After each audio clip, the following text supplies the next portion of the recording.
हम पढ़ रहे हैं भाई सॉल्यूशन लेसन। ये सॉल्यूशन लेसन का 13वां वीडियो है। इसमें पढ़ेंगे हम, या इससे पहले हमने पढ़ा अनादर्श विलयन। अनादर्श विलयन दो प्रकार के होते हैं, धनात्मक विचलन प्रदर्शित करने वाले अनादर्श विलयन और ऋणात्मक विचलन प्रदर्शित करने वाले अनादर्श विलयन। इसके बाद हम पढ़ेंगे, ये एक छोटा सा टॉपिक है, ये एक परिभाषा भी कह सकते हो आप इसे, ये एक परिभाषा है स्थिर क्वांति मिश्रण। ये परिभाषा एग्जाम में आई हुई है। स्थिर क्वांति मिश्रण क्या है? स्थिर क्वांति मिश्रण क्या है? तो लिखोगे आप इसमें दो या दो से अधिक, दो या दो से अधिक अवयवों का ऐसा मिश्रण, दो या दो से अधिक अवयवों का ऐसा मिश्रण जो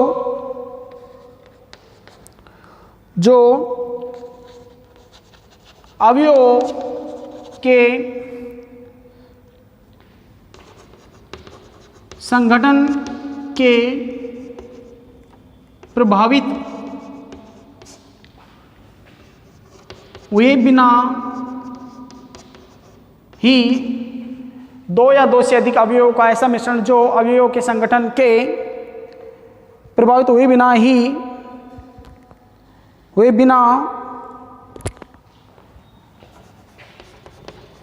एक ही ताप पर आवतित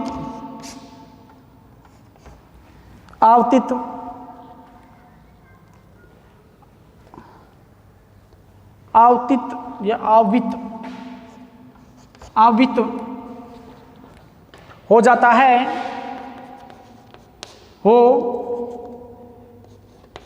है, स्थिर क्वांति मिश्रण कहलाता है। स्थिर क्वांति मिश्रण कहलाता है।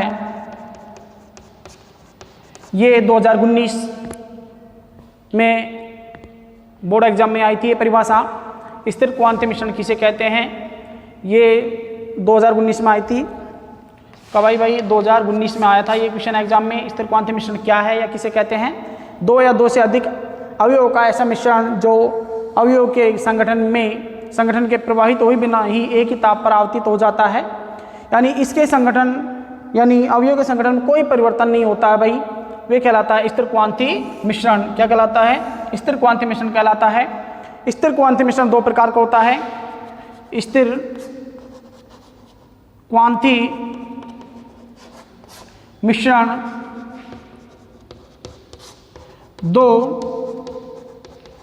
प्रकार का होता है। स्थिर क्वांति मिश्रण दो प्रकार का होता है। पहला है अधिकतम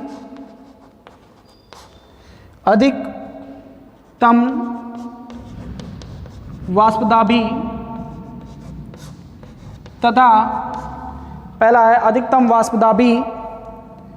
तथा निम्नतम क्वांति मिश्रण। अधिकतम वाष्पदाबी तथा निम्नतम क्वांति मिश्रण, क्वांति मिश्रण यानी ऐसा स्थिर क्वांति मिश्रण जिसका अधिकतम तो वाष्पदाब होगा, वाष्पदाब कैसा होगा? अधिकतम होगा, और क्वथनांक क्या होगा उसका? निम्न होगा भाई। ठीक है। दूसरा है निम्नतम वाष्पदाबी तथा अधिकतम क्वांति मिश्रण।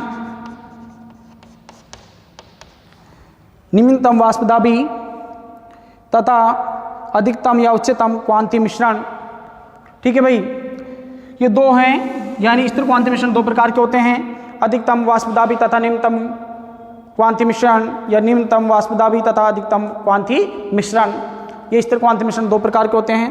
पहला पढ़ेंगे हम अधिकतम वाष्प दाब तथा न्यूनतम क्वांति मिश्रण। स्थिर क्वांति मिश्रण आपको याद हो जाएगा या इसकी परिभाषा आप याद कर लेना कि दो या दो से अधिक अवयवों का ऐसा मिश्रण जो अवयवों के संगठन में परिवर्तन हुए बिना ही एक ही ताप पर आवतित हो जाता है स्थिर क्वांति मिश्रण कहलाता है। स्थिर क्वांति मिश्रण दो प्रकार के होते हैं, अधिकतम वाष्पदाबी तथा निम्नतम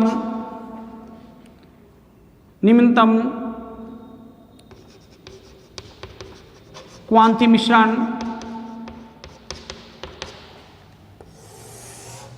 इसी परिभाषा नोट करो आप।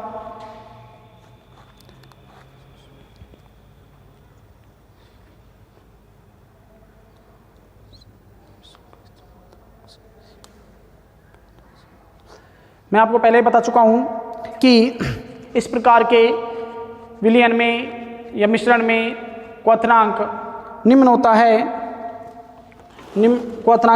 है। तो लिखोगे आप इस प्रकार के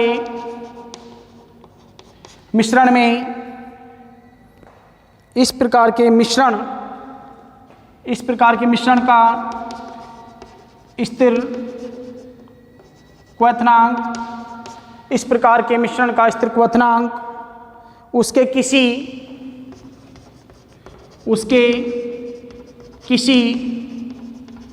अवयव के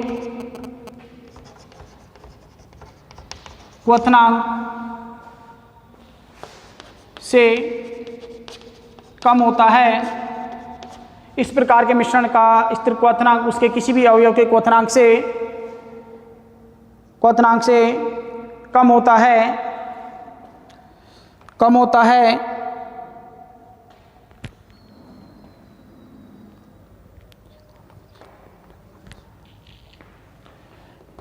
यह धनात्मक विचलन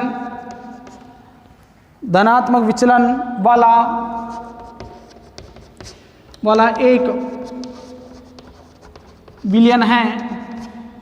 यानी मैं ये भी कह सकता हूं या आप ये कह सकते हो कि भाई धनात्मक विचलन प्रदर्शित करने वाले जो विलयन है ना वो अधिकतम वाष्पदाबी तथा निम्नतम क्वांति मिश्रण होते हैं। आपको ये भी पता है, आपको मैं पढ़ा चुका हूं कि भाई धनात्मक विचलन प्रदर्शित करने वाले अनादर्श विलयन वे होते हैं जिनका वाष्प दाब राउल के नियम के द्वारा दिए गए वाष्प दाब से अधिक प्राप्त होता है। एक बार फिर सुन लो, धनात्मक विचलन प्रदर्शित करने वाले अनादर्श विलयन वे होते हैं जिनका वाष्प दाब राउल के नियम के द्वारा दिए गए वाष्प दाब से अधिक प्राप्त होता है। और आपके यहाँ पर ऊपर लिखा हुआ है कि अधिकतम वाष्पदाबी यानी जिनका वाष्प दाब अधिक होता है वो कौन से विलयन है? धनात्मक विचलन प्रदर्शित करने वाले अनादर्श विलयन है। इनका जो वाष्प दाब है क्वथनांक, इनका जो वाष्प दाब तो अधिक होगा लेकिन क्वथनांक क्या होगा? निम्न होगा। तो देखो इस प्रकार के मिश्रण का स्थिर क्वथनांक उसके किसी अवयव के क्वथनांक से कम होता है। यह यह धनात्मक विचलन वाला एक विलयन है। जैसे इसका एग्जाम्पल है, आप लिख सकते हो, आप इसका एग्जाम्पल लिखो, जैसे जल प्लस एथेनॉल। ठीक है, आगे देखो, दूसरा है निम्नतम वाष्पदाबी तथा उच्चतम क्वथनांक की मिश्रण।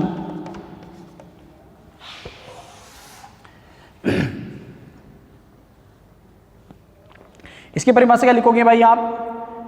इस प्रकार के मिश्रण का स्थिर क्वथनांक उसके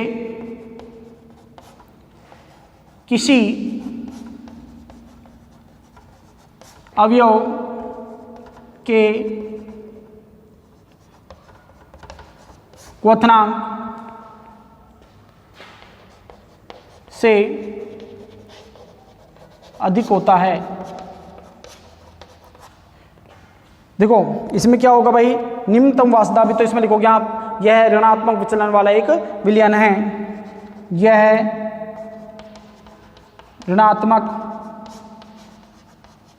विचलन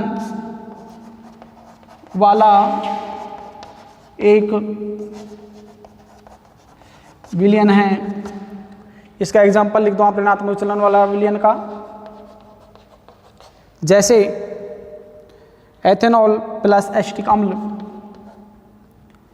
जैसे मेथेनॉल प्लस एसिटिक अम्ल। ठीक है भाई, उतार लो इसे।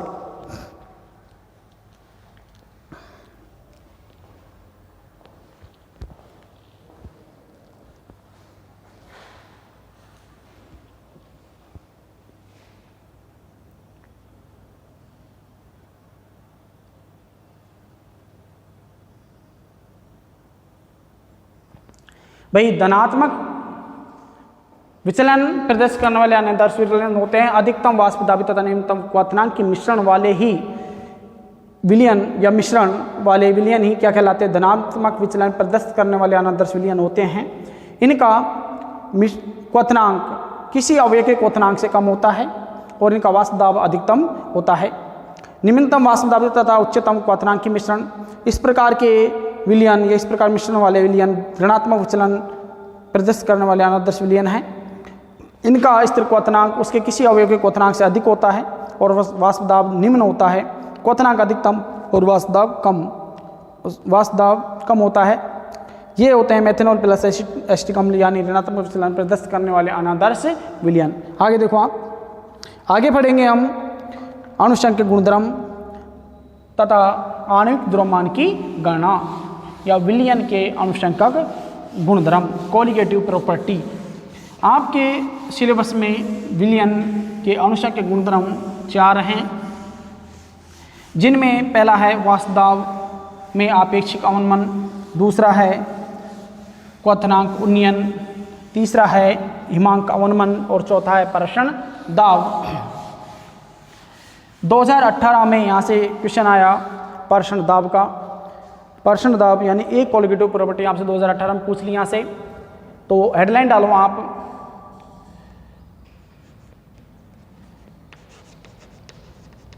विलयन के अणुसंख्यक गुण धर्म तथा आणविक द्रव्यमान की गणना, आणविक द्रव्यमान की गणना। ठीक है भाई, तो विलयन के अणुसंख्यक गुणधर्म वे होते हैं जो घुलनशील विलय की मात्रा पर निर्भर करते हैं, न कि विलय की प्रकृति पर। विलयन के अणुसंख्यक गुणधर्म वे होते हैं जो विलय की मात्रा पर निर्भर करते हैं, विलय की प्रकृति पर निर्भर नहीं करते हैं। ठीक है भाई, तो ये कहलाते हैं विलयन के अणुसंख्यक गुणधर्म। और अणुसंख्यक गुणधर्म 4 प्रकार के होते हैं। कितने प्रकार के होते हैं? 4 प्रकार के होते हैं। एक बार फिर रिपीट कर लो इनको। वाष्प दाब में आपेक्षिक अवनमन, हिमांक अवनमन और क्वथनांक उन्नयन और प्रसरण दाब। तो देखो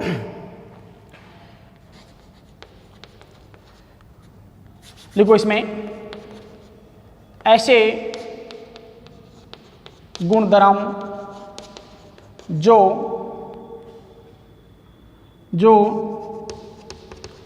विलय की जो घुलनशील विलय की मात्रा पर निर्भर करते हैं, जो घुलनशील विलय की मात्रा पर निर्भर करते हैं, विलय की मात्रा पर निर्भर करते हैं, जबकि विलय की प्रकृति तथा संगठन पर निर्भर नहीं करते हैं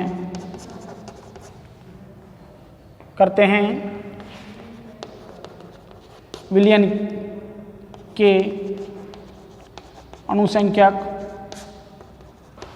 गुणधर्म कहलाते हैं। विलियन के अनुसंख्यक गुणधर्म कहलाते हैं। एक बार फिर रिपीट कर लो इसे। ऐसे गुणधर्म जो घुलनशील विलेय की मात्रा पर, ऐसे गुणधर्म जो घुलनशील विलेय की मात्रा पर, घुलनशील विलेय की मात्रा पर निर्भर करते हैं, जबकि विलेय की प्रकृति तथा संगठन पर निर्भर नहीं करते हैं।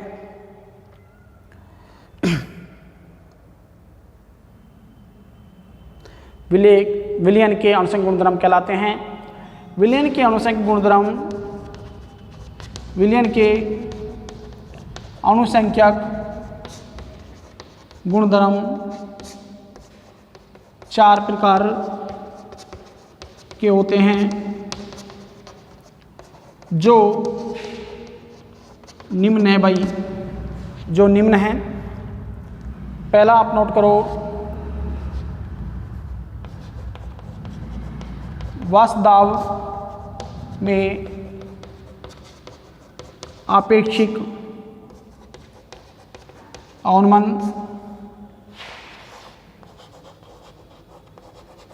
क्वथनांक, उन्नयन,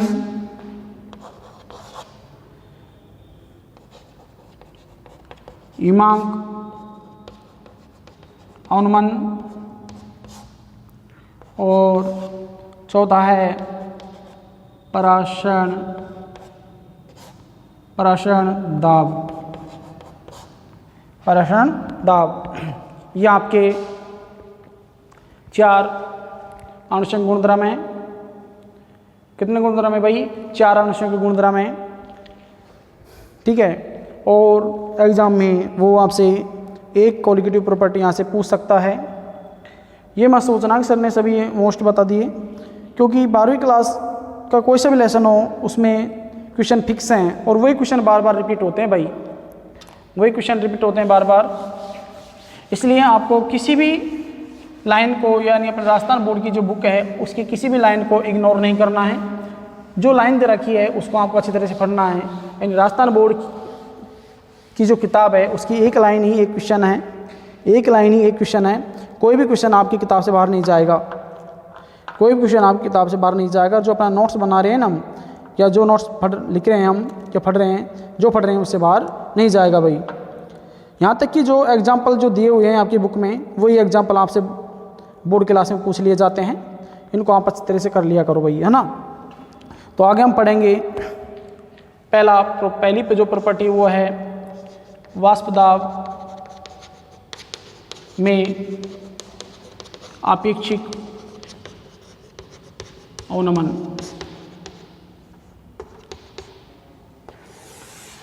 वाष्पदाब में आपेक्षिक अवनमन का मतलब है भाई वाष्पदाब में कमी। और वाष्पदाब में जो कमी होती है वो होती है अवाष्पशील विलेय के कारण। किसके कारण होती है वाष्पदाब में कमी? अवाष्पशील विलेय के कारण होती है कमी। किसके कारण होती है भाई? अवाष्पशील विलेय के कारण वाष्पदाब में कमी हो जाती है, विलयन के वाष्पदाब में कमी हो जाती है।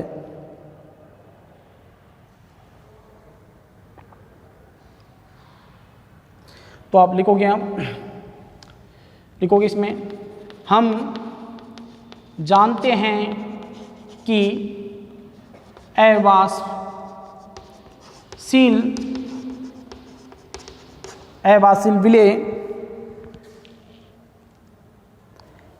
विलेय ठोस के लिए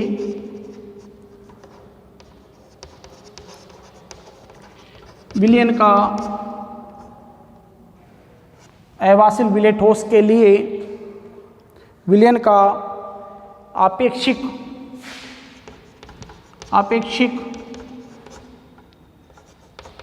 वाष्पदाब अवनमन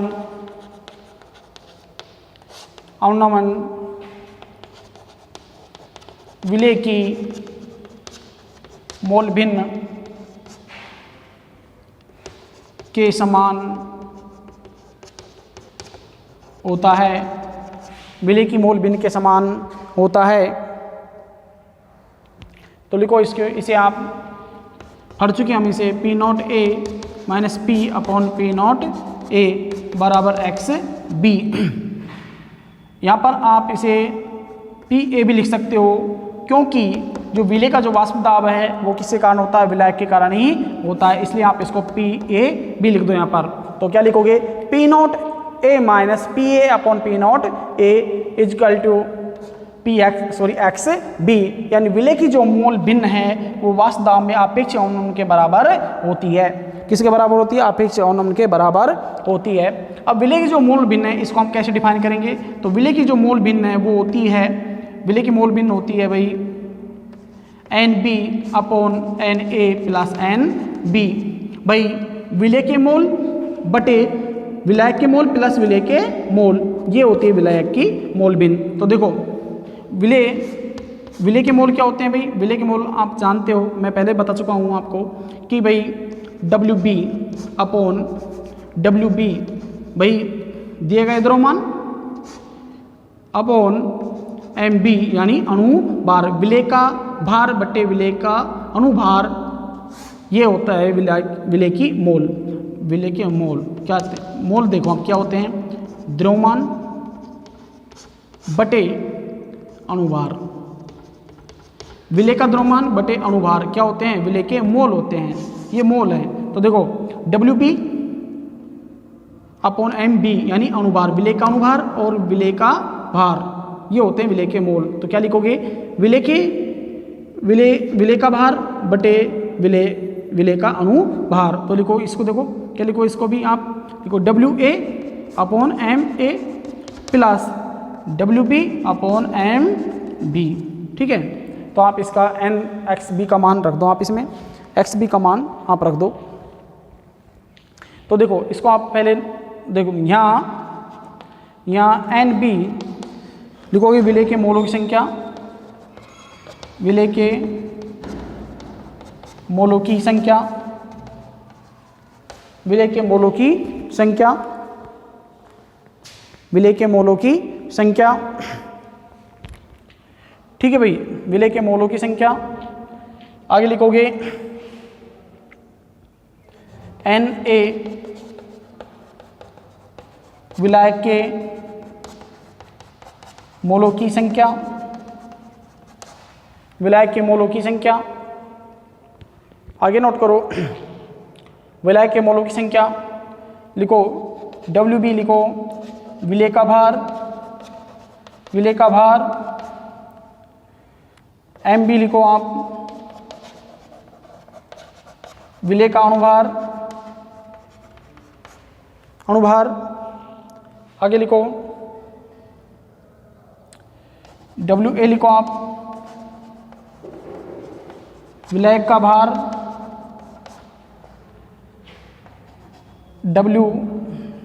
एम ए लिखो आप विलायक का भार। ठीक है भाई, ये नोट करो आप इतने।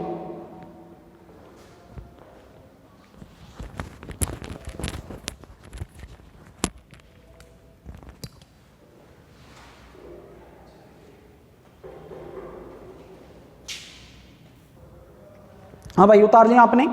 आगे देखो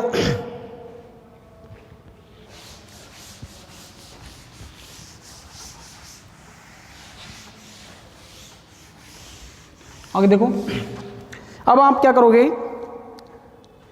राउल के नियम के अनुसार, राउल के नियम से कर दो या अनुसार कर दो। तो लिखो एक्स बी बराबर P naught A minus P upon P naught A. ठीक है, ये राउल के नियम के अनुसार है। अब यहाँ पर एक्स बी का मान रख दो जो मैंने आपको भी बताया है। तो W B upon M B बटे W A upon M A plus W B upon M B बराबर P naught A minus P A upon P naught ए।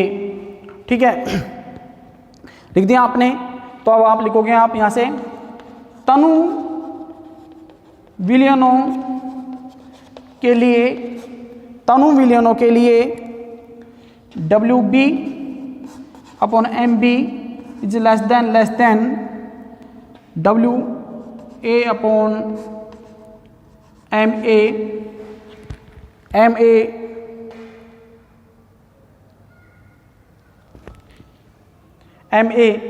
लिख दिया। अतः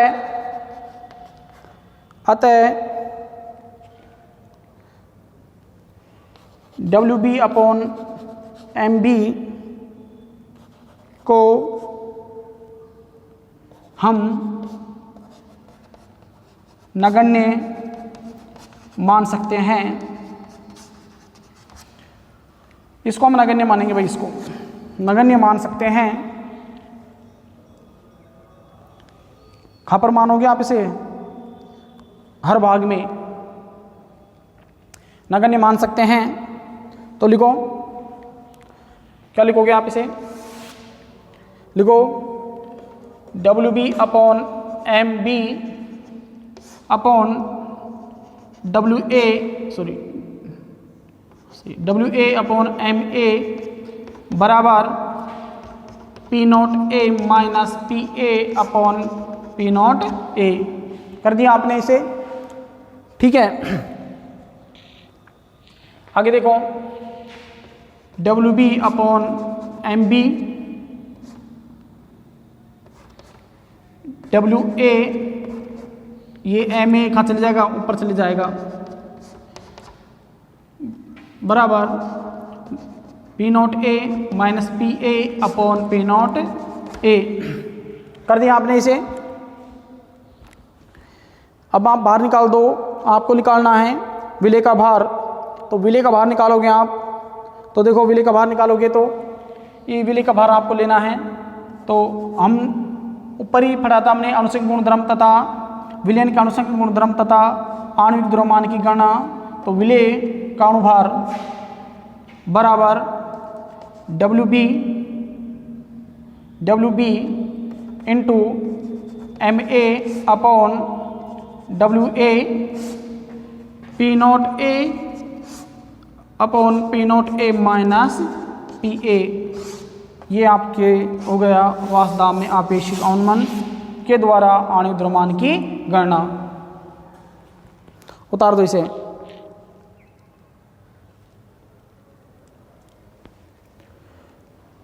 लिखो इसमें इस समीकरण से